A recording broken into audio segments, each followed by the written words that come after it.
Welcome back to the show. We got a great one lined up for you today. Oh my goodness, somebody roll that beautiful intro.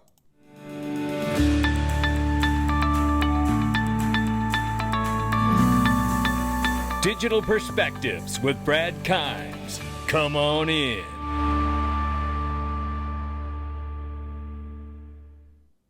Welcome back to the show. You can follow us on Twitter, YouTube, and digperspectives.com for exclusive content. Right now, $2.54 trillion market cap for cryptocurrency. The market is off by 1.6%. Bitcoin, 66,400 plus, 3,400 plus for Ethereum. USD Tether, 114 billion plus market cap. USDC is at 34 billion plus market cap.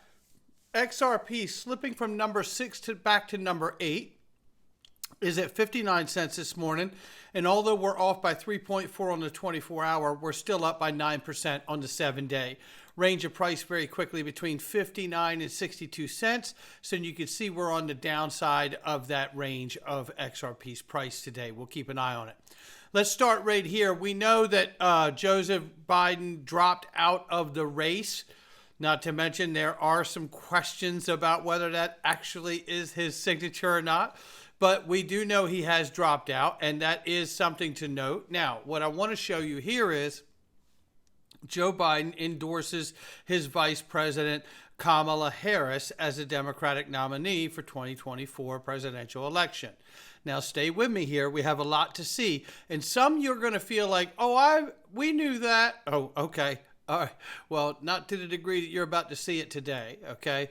So sanctions turning Chinese yuan as main currency. Now, we know from the geopolitical level that this is a very, very real element. Not only Chinese yuan going digital and being the first mover advantage in the CBDC space in the world, but also because of the BRICS coalition. Right? We know the BRICS coalition have been working tirelessly to come up with a new payment platform that doesn't need the US dollar or SWIFT, which is the wiring messaging system for the banks of the world, right? And institutions. So we know that this is something they've been working on, and they have told us that they have a platform made. They've also told us that they intend to, in the future, to make a BRICS currency as well, once everything is fully developed and launched. So there's your geopolitical threat. That's not going away because there's so much advantage to them getting away from SWIFT to where the U.S. can no longer put sanctions in place to harm them, right? And if I was in another country, I wouldn't want to be susceptible to that either. However, stay with me. Look at this. On mainstream media news, ladies and gentlemen, you know what they want to teach the sheeple about? The monetary system, Bretton Woods. All of a sudden, Bloomberg wants to talk about Bretton Woods and the U.S. dollar as a global reserve currency. All right, let's open up the history books. This stage, July 22nd, 1944, the 3-week-long Bretton Woods Conference ended with an agreement by 45 nations for unprecedented multilateral economic cooperation, a crucial launching pad for the world's post-war financial prosperity. That conference, held at a somewhat dilapidated estate up in rural New Hampshire that had been mothballed for almost 2 years prior, would make history several times over, particularly for the United States, which leveraged its newfound military dominance into monetary dominance as well. Remember, the U.S. became the world's largest economy all the way back in the 1870s, yet the British pound remained the dominant currency for decades to come. That's right. Bretton Woods, it changed all that for good. While best known for creating the International Monetary Fund and the precursor to the World Bank, the conference's lasting legacy has to be the creation of an open, rules-based global trading system underpinned by mechanisms to keep exchange rates stable. That last part is key because it came with a U.S. government pledge to convert the dollar into gold at $35 per ounce as part of that stabilization regime, which by default made the dollar the global monetary standard. Now, that monetary mechanism of Bretton Woods largely dissolved within 25 years when President Nixon suspended the gold convertibility. But the dollar by then had already seized the throne, and even in an unpegged floating rate world, investors, multinational corporations, and governments alike embraced the dollar more than any other currency, which leads us back to the question of the day. What percentage of the world's currency reserves are in dollars? The Bank of International Settlement estimates more than 80% of foreign exchange transactions are in dollars, and the IMF says 59% of global currency reserves are in greenbacks, about 3 times the share of euros. That disparity is more than academic. It gives the U.S. that so-called exorbitant privilege that allows it to set interest rates lower than it might otherwise be and allows the government to fund budget and trade deficits in perpetuity. But of course, nothing ever stays the same. And after 80 years as king of the world, many investors are anticipating a future where the dollar's role is diminished. But that's a question of whether it would happen organically or do you need another Bretton Woods to shake things up again? All right, let's Isn't this timely? Right? On the brink of a World War III, we've got geopolitical conflicts happening around the world, could blossom to World War III. An attempt on former president's life. Now we have the current president dropping out of the race, and our dollar strength is in question. Oh, you're going to like what I've got for you. This isn't the end. This is the beginning. Elon Musk tweeted this out, and our OG in the house, Egg Rag Crypto, shared it. Blue laser eyes, currency post, and then all the money, XRP says. And you wonder why the XRP army have been bullish for years? Well, here you have it. Where are we with dollar value destruction, you might ask? He says right here between 3 and 4, right? The Zimbabwe dollar, which you don't know, is $50 trillion on that note because of the collapse they had. And the next stage after that would be physical war. This is how close we are to teetering on massive hyperinflation, which is what the Zimbabwe dollar really represents. Think of this for a moment. Come back to what we know. Honorable Chris Giancarlo on stage at XRP Las Vegas 24. Yes, we have a problem. Yes, we could use something like the XRP ledger to underpin the dollar's dominance for the next 150, 200 years. All of these things were discussed.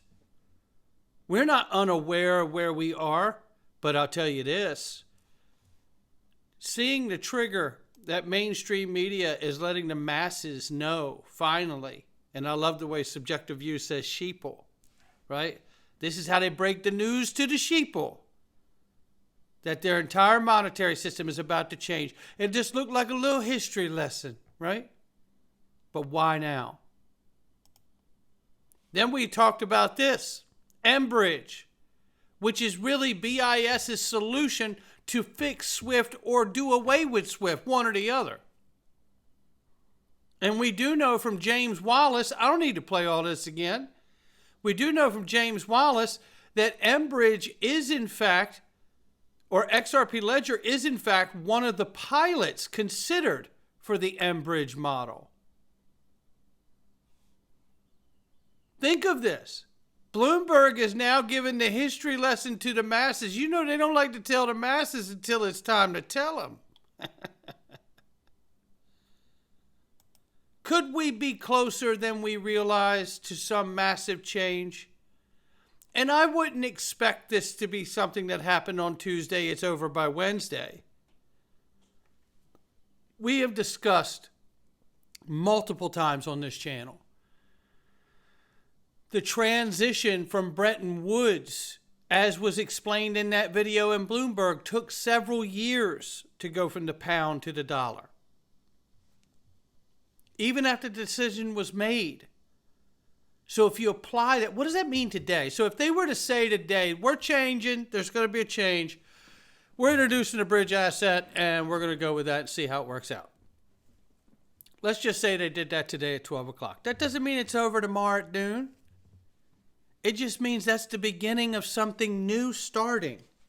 And then there will be competition like the Chinese yuan and other assets and dollars out here of the world that will try to compete for the same position, right, of dominance that the United States had. But as we've heard David Schwartz say multiple times too, Of course Russia wants to see Russia become the next reserve currency. Of course China wants to see China become the next reserve currency, and so on, country A, B, C, D, E, F, G, so on. They would all love that luxury. But they all also realize something very key, is that we don't solve the problem.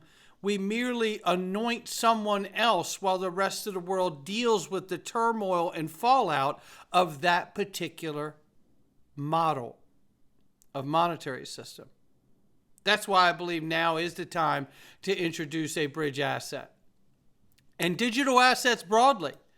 Don't forget, Trump in just a couple days will be speaking in Nashville at the Bitcoin conference, and he's got a clear message, and I'm going to be voting for him because I'm a single issue voter, and now I'm a double issue voter after what they tried to do to him. Yeah, it's clear to me. I come from the street. So when you see somebody trying to take someone else out, I tell you, it's never just as simple as that. Now I'm doubling down on the guy. CNBC says Donald Trump could hold Bitcoin as a reserve currency for the United States. Did you hear this? As reserves backing the U.S. dollar. Just listen to this clip here. And so, yeah, he's going to speak very positively about Bitcoin here at the conference.